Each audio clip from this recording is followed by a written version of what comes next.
Chairman, I want to thank you, Mr. Chairman, for holding this hearing.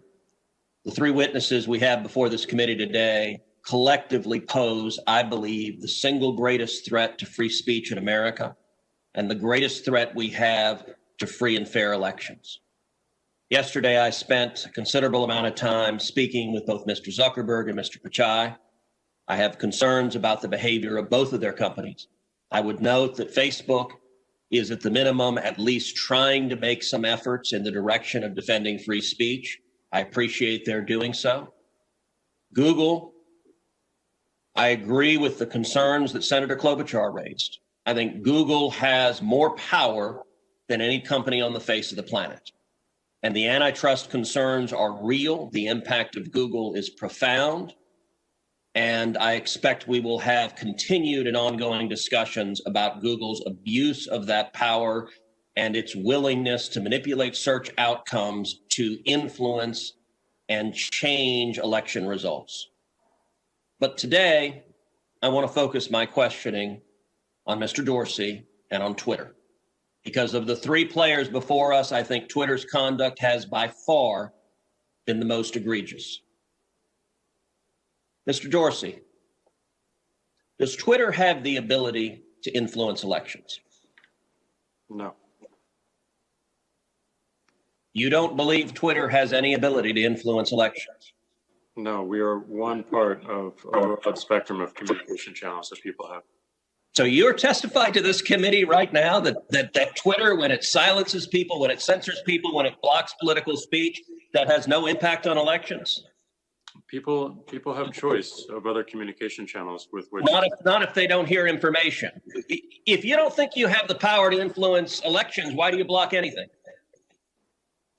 Well, we have policies that are focused on making sure that more voices on the platform are possible.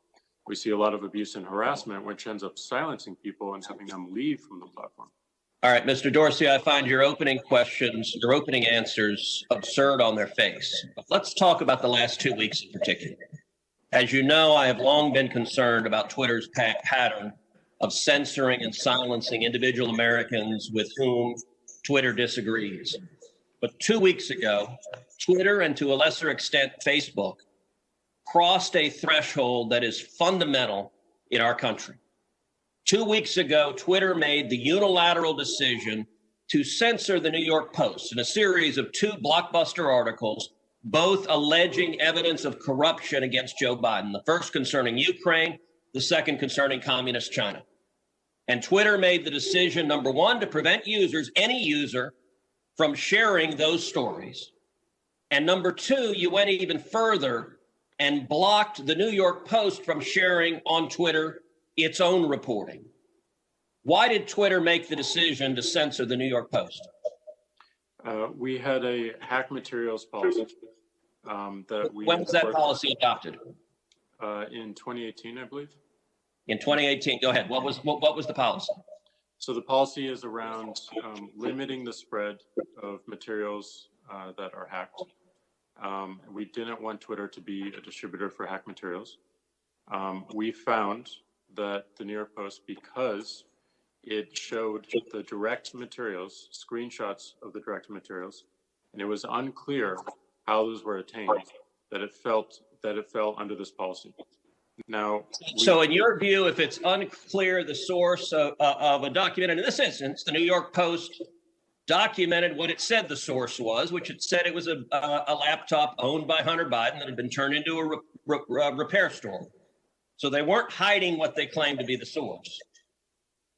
Is it your position that Twitter, when you can't tell the source, blocks press stories? No, not at all. Our team made a fast decision.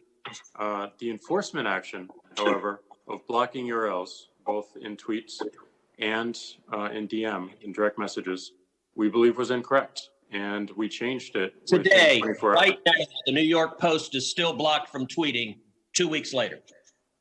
Yes, they have to log into their account, which they can do at this minute, delete the original tweet, which fell under our original enforcement actions, and they can tweet the exact same material in the exact same article, and it would go through. So, Mr. Dorsey, your ability is you have the power to force a media outlet. Let's be clear. The New York Post isn't just some random guy tweeting. The New York Post has the fourth highest circulation of any newspaper in America. The New York Post is over 200 years old. The New York Post was founded by Alexander Hamilton. And your position is that you can sit in Silicon Valley and demand of the media that you can tell them what stories they can publish, and you can tell the American people what reporting they can hear. Is that right? No, this was a, every person, every account, every organization that signs up to Twitter agrees to a terms of service.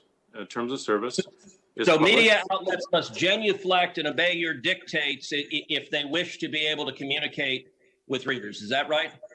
No, not at all. We recognized an error in this policy, and specifically the enforcement. You're still blocking their posts. You're still blocking their posts. Right now, today, you're blocking their posts. We're not blocking the post. Anyone can tweet. Can the New York Post post on their Twitter account?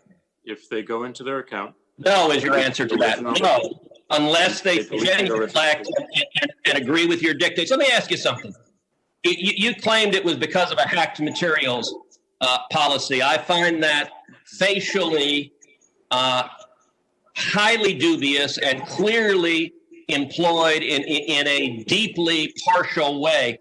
Did Twitter block the distribution of the New York Times' story a few weeks ago that purported to be based on copies of President Trump's tax returns? We didn't find that a violation of our terms of service and this policy in particular, because it was reporting about the material. It wasn't distributing the material. Okay, well, that's actually not true. They posted what they purported to be original source materials, and federal law, federal statute makes it a crime, a federal felony, to distribute someone's tax returns against their knowledge. So that material was based on something that was distributed in violation of federal law, and yet Twitter gleefully allowed people to circulate that. But when the article was critical of Joe Biden, Twitter engaged in rampant censorship and silencing. And again, we recognized errors in that policy. We changed it within 24 hours. This is. But you're still blocking the New York Post. You haven't changed it. We have changed it. They can log into their account, delete the original tweet. You forced a Politico reporter to take down his post about the New York Post as well. Is that correct? Within that 24-hour period, yes. But we, as the policy has changed, anyone can tweet. So Twitter takes the view you can censor the New York Post, you can censor Politico, presumably you can censor the New York Times or any other media outlet.